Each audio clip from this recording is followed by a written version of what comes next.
Mille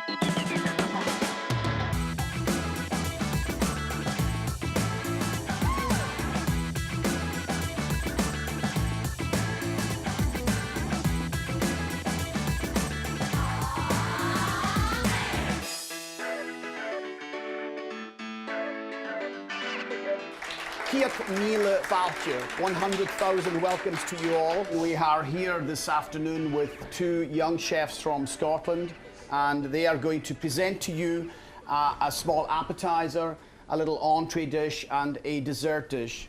This is traditional food from their area within the Scottish region of Fife. Chef Vicki Munro and Chef Lorna Logan, and they are both here from Elmwood College in Cooper, Fife. Tell us about your college. Our college is very small in comparison of what you have here. Took my breath away when I walked through the door, so fantastic. But our college, as I say, it's very small, it's very rural, we're in the middle of nowhere. We are in a very unique position where we're just 15 minutes out of St Andrews. Does anybody know? Has anybody heard of St Andrews? Yes, no? Very famous for golf. Very famous for golf, yeah. So we're in a rural village, and we have lots of opportunities to use what we grow in the land. So fantastic. The girls are going to make some food for you. I'm sure you're quite anxious. So Lorna's going to begin by making a very interesting appetizer. Lorna, go right ahead. Okay, hi. So what I'm going to do today, it's a twist on a classic Scottish starter. It comes from a northeast, tiny little fishing village at the northeast of Scotland called Cullen, and traditionally it's a smoked haddock soup called Cullen skink. So today I'm doing something a little bit different, and I'm doing it in the form of a tart. So we've already made the pastry today, so Vicky's just gonna roll it out and show you. So what we've got here is we just have a short crust pastry, which is just half fat, half butter, which is your lard, soft flour and a little bit of seasoning, and bound with water. Obviously rested in the fridge for about 20 minutes. Obviously it's nice and soft, still pliable, but not too soft that it's going to melt. So what I'm going to do is just a little dusting. I'm just going to roll out enough. Just squeeze a little here. We've just lightly sprayed the pan here. So what we want to do is just, that's not enough here, just cut some of that off. Dun, dun, dun. You can see how fast she's going. She made 80 of these yesterday. Sorry. So what we're doing is just using your fingers round, and then I'm just going to, okay. Little top tip for you when you're using pastry, especially if you're using something that's going to take a liquid in it, what you want to do is make sure you don't get any holes in there, any fingerprints, especially if you've got nails, okay? So just use a little bit of pastry and flour, and then just press it in so you have a nice, neat, firm, fluted. So when that comes out, that should be perfectly straight on the bottom and perfectly fluted in there as well, with no fingerprints in it. So what we've done is we've got that here, sorry chef. No problem. I'm not used to having someone cleaning up after me.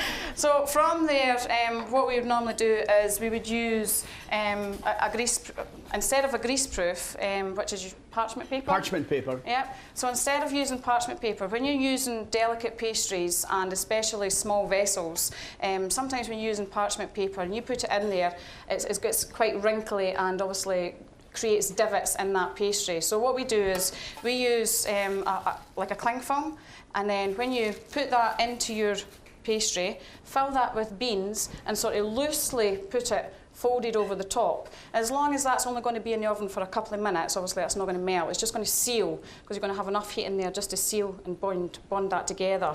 And then what will happen is that'll act exactly the same as your parchment paper in a bigger tart, but it'll give you a much neater finish. And we've got a finished one here. I think Lorna's just going to build this up for you. Okay? This is plastic wrap. Was it last night? Okay. Oh, plastic wrap. Yeah, plastic wrap. I'm the translator.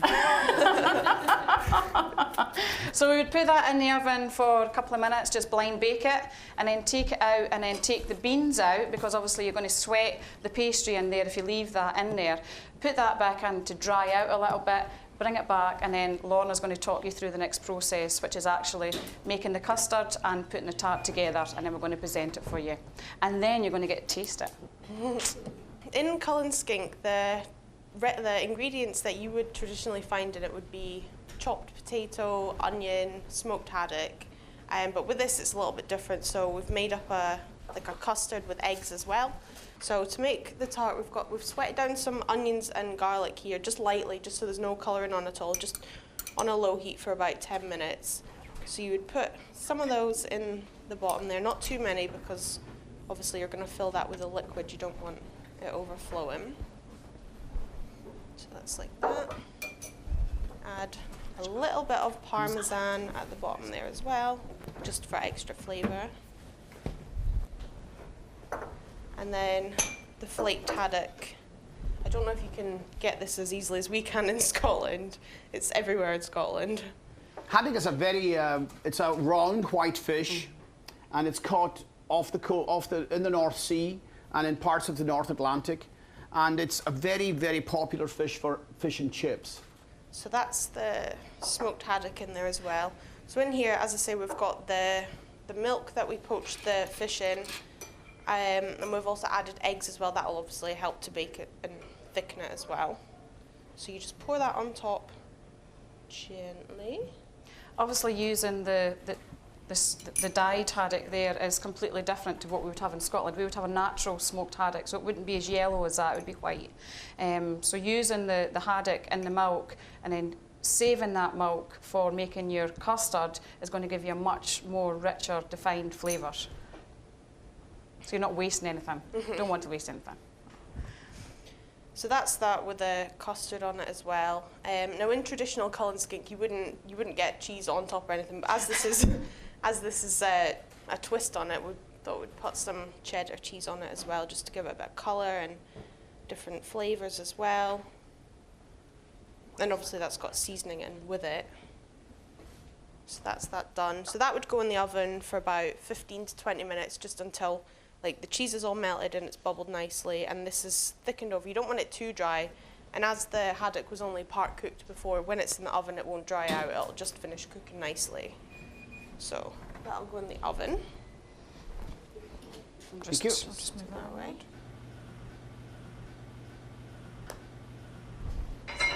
And this is the finished product as well. So you would serve that as a starter or an appetizer. It's something really simple. We're just doing it with a few rocket leaves as a starter as well. So Notice you call that rocket. That's arugula. Okay. There you go. Sorry. But arugula lettuce, not the arugula herb. So you notice the way I had to relearn English when I came to America? I wondered, because I asked for a rocket earlier, and they were just looking at me like that. So that would take about 50 minutes, and you'd serve that warm. So that would just go on top like that. So it's just something really simple, but it's something a little bit different to, just serving the Cullen skink as the actual soup. If you wanted to just give it a little bit of height, because obviously it's a simplistic dish, but full of flavour and full of character. So if you wanted to give it that little bit of wow factor, you would just 3 chives, tied at the bottom. There we go. Ta-da!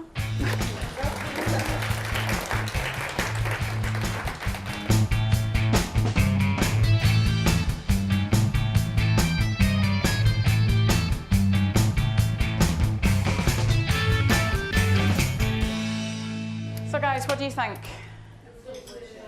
Oh, that was in chorus, well done.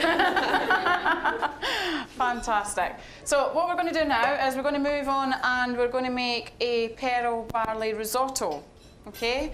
Now, Peril barley is a very underused crop in Scotland. I believe it's probably the same here as well. Not many people use it as a food source. Within the UK, we probably harvest about 6 million tonnes of barley a year. Obviously, quite a lot of that yield is used for making the famous beers that you guys produce as well. There's quite a lot of that exported to different countries. There's quite a lot used for animal feed as well. And the rest go to the mill for obviously making making flour for your bread and things. So a little bit of twist on a normal rice risotto, but obviously using the barley as well is just a completely different flavour and fantastic for you as well in the health-wise. So but I'll talk you through that in a little bit. So what I'm going to start off with, I've got a nice hot pan here, and I'm just going to put some, what I would use for barley risotto is I would use rapeseed oil. I don't know if anybody's heard of rapeseed oil, but in Scotland, again, it's used as a sort of moving crop. So when farmers are looking to move crops, they would always put like a rapeseed in there, and it would be good for cultivating the fields. So it is a very fantastic oil that comes from it. In the olden days in Scotland, what it used to be used for was actually making soap. Okay, so I've got my oil and my butter in there. What I'm going to do is I've got some chopped onions and a little bit of garlic. So I'm just going to lightly saute that off. And I want to just sweat it off so it soaks up all the flavours of the butter and oil.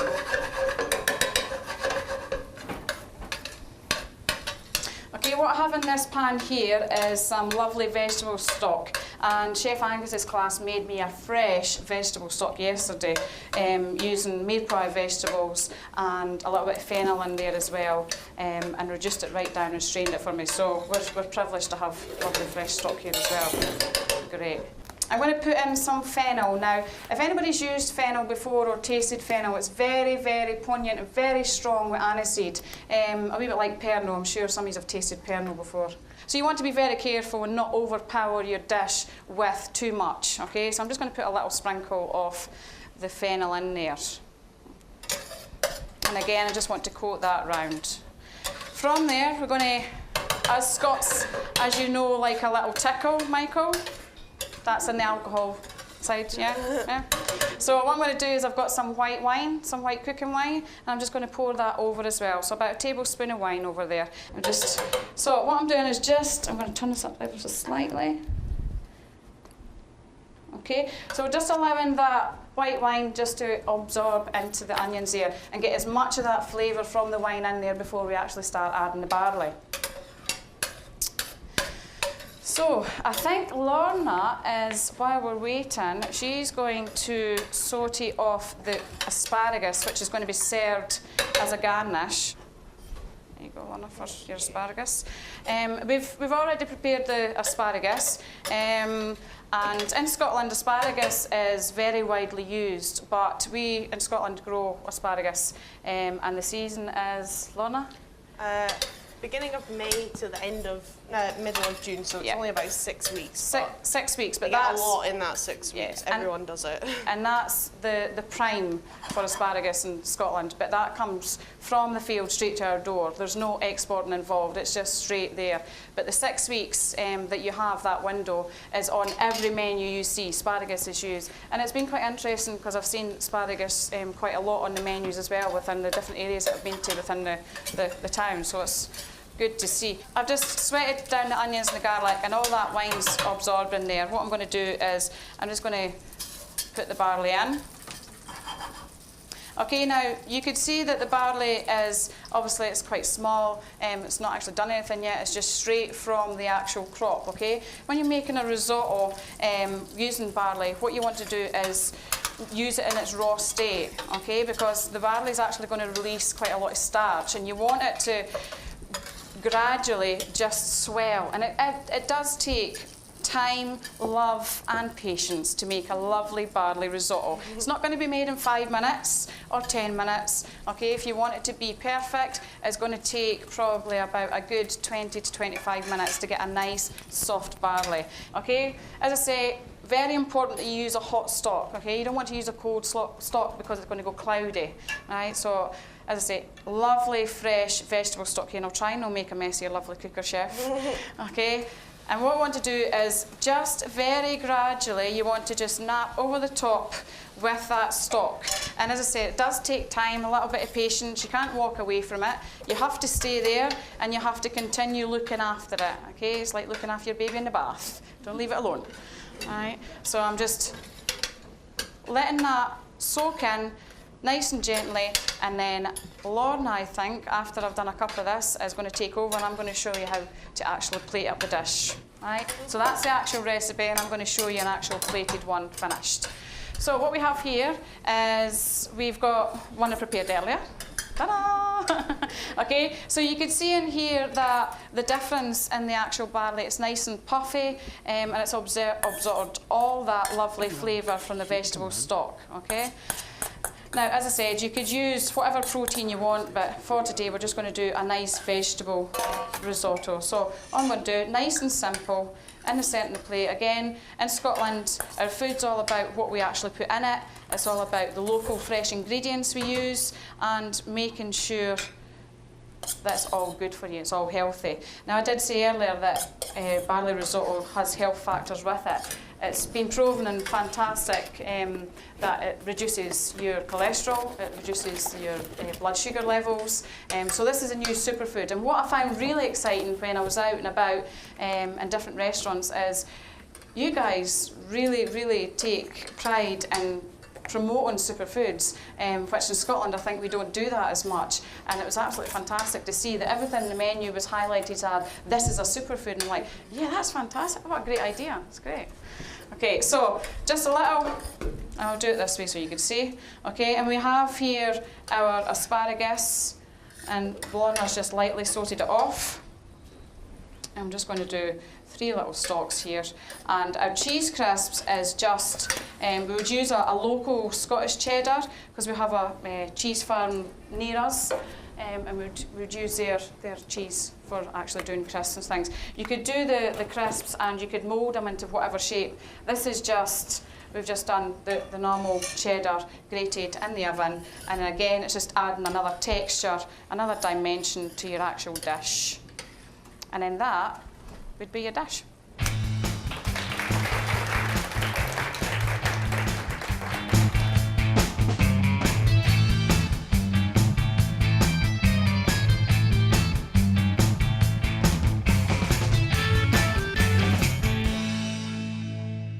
What do you think of the risotto?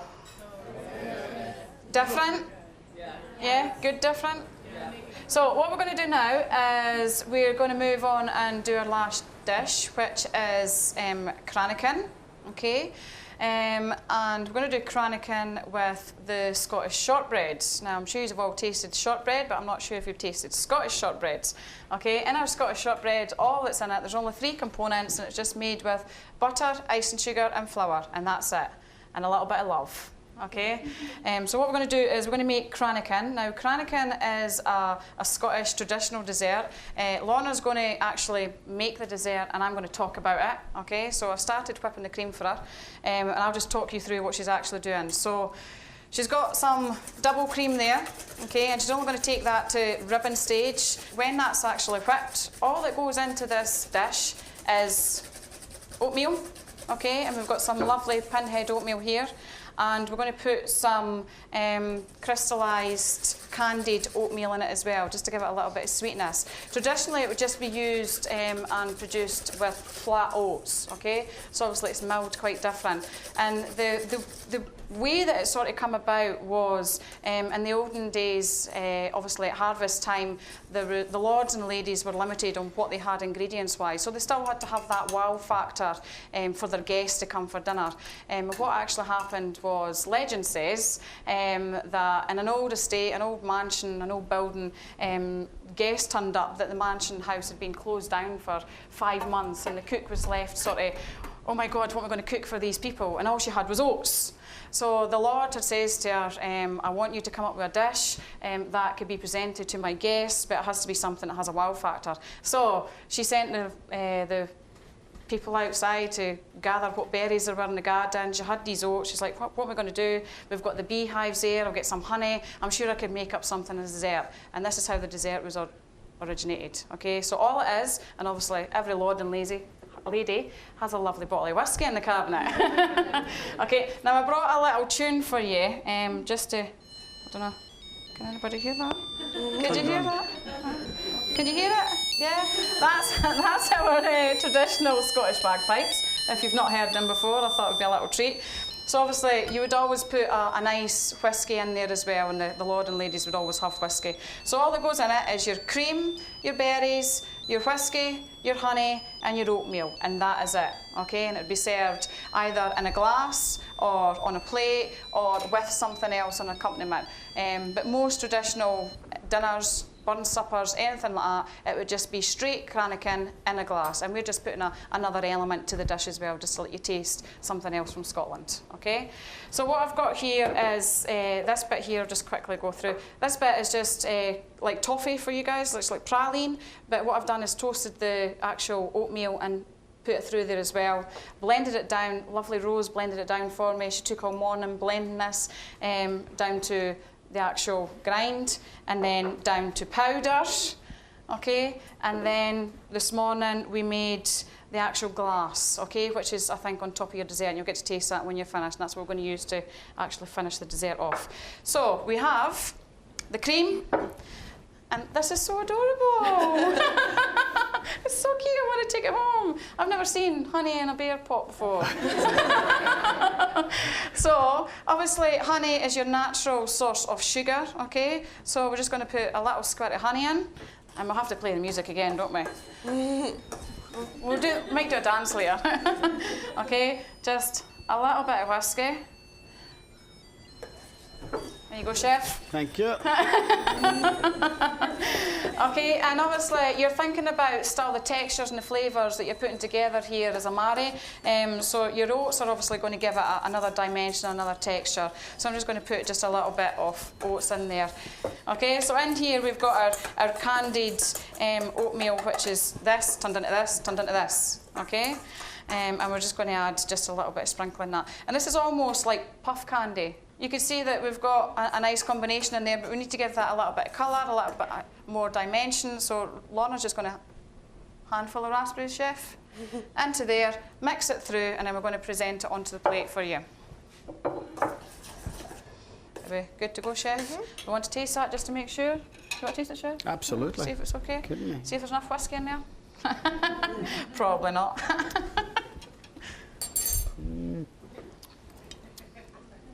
So, okay, this one's just for me and him. We'll share that later. We have to give that another wee whisk. Obviously, we want to stabilise this shortbread as well. Last thing I want is your server to take it out and it fly off the plate. So what I'm going to do is just a little bit of cream on the bottom. That's fine. Take that out. Okay, so you can see it's a nice berry colour now, and all we're going to do is a little spoonful on top. Okay, now it is quite warm in here, sorry chef, it is quite warm in here, so it is quite softer than what I would probably like it. You want some cold stuff? Let's see if this holds. Oh. Yeah, Yep. give me the cold stuff.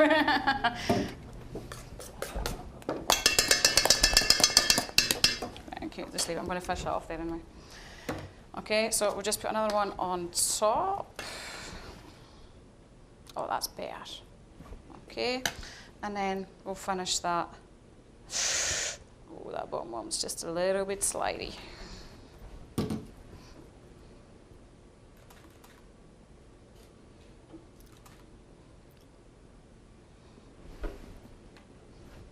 Four ingredients, isn't it incredible? Just the oats, the sugar. It's just so simple, and yet it features the ingredients so perfectly. The colours are dramatic as well. Okay, so that would be your plated one with your shortbread. What I would normally do with that and for the restaurant, but obviously health and safety and things, I would normally brand the top of that. So you would take a red hot poker, you'd put powdered sugar on the top, and then you would put the branding iron down and make crosshatch on the top, so the top looks like it's been grilled, because the sugar will caramelize right away and give you a nice dark lime.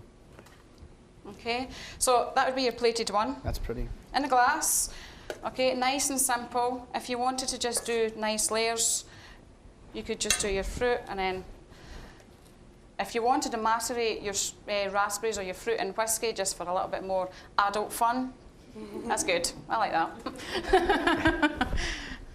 We'll do that later. Yes, we will. Okay, and then finish it off. Now, when you're doing Krakin, it is a very rustic dish. It doesn't have to look perfect. It's going to look like you've just made it and put it in a glass. That's how it's meant to look.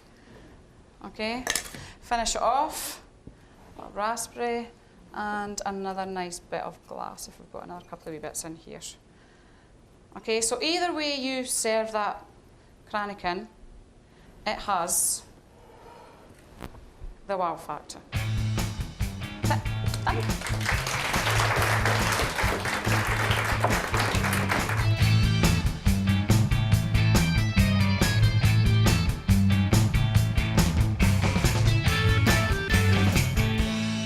Did everybody like the dessert? Yeah? Something a little bit different? Yeah. Okay, what I have here is traditional Scottish tablet. It is a combination of condensed milk, butter, sugar, and whole milk. It's not very good for your hips, okay? This would be normally used for after dinner with your tea and coffee, and people would normally have this rather than brown sugar. They would have unsweetened coffee and a piece of tablet. It's really not good for you at all. What do we think? There you go. Okay, so the combination of actually cooking it is quite technical. We're almost bringing it together in a pan, stirring it until the sugar's dissolved with the milk and everything, and then bringing it to the boil, bring it to a rolling boil. Health and safety, obviously, for that kind of a batch, but we do it in a big stainless steel pot, not an aluminium one, okay, obviously, because that'll make it silver with the heat of the caramel. Bring it right up to boiling point, and if you're an experienced chef, and I've made this probably about 1,000 times now, you'll visually understand exactly what you're looking for. It's all about the mixing, it's all about making sure that it's at the correct consistency, texture before you take it off and actually beat it. Okay, so you don't treat this with love, you treat it like it's your okay, and it's beating the life out of it. And you do get a lot of muscles from making tablet. But obviously, as you can see, you get a fantastic end result. Glad you enjoyed it. Ladies and gentlemen, Chef Gendler gave us graduation medals for these two young, wonderful chefs, and we'll now present them to them. Preston is going to present their books to them. Chef Sasha Ahmed, the teacher of this class, is going to medal them. So please give them a rousing applause for graduating our program. Yeah, thanks. So this is not the first time. It won't fit over a bun. This is happens when you have a the big hairnet hat.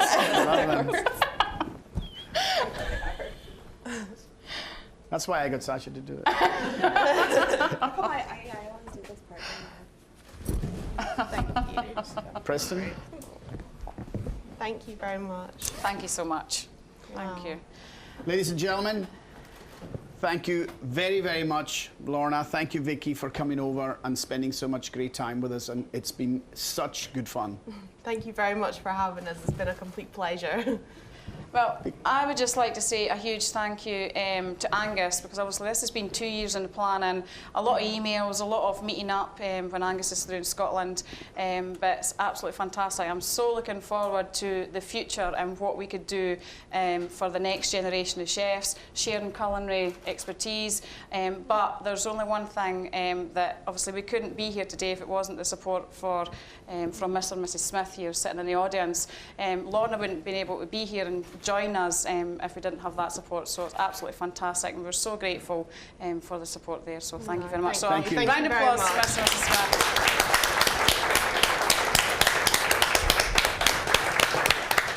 Unfortunately, I have to leave on Sunday and go back to business. I'm answering about 25 emails a day, so quite hectic. Don't know what I'm going to go back to. But you do have the pleasure of having Lorna for another week. And hopefully she can bring some fantastic stories back with her and share that with our students. And hopefully someday, maybe in the future, we'll see you in Scotland. All of you. All of you, okay. Hasty back to Cooking with Angus.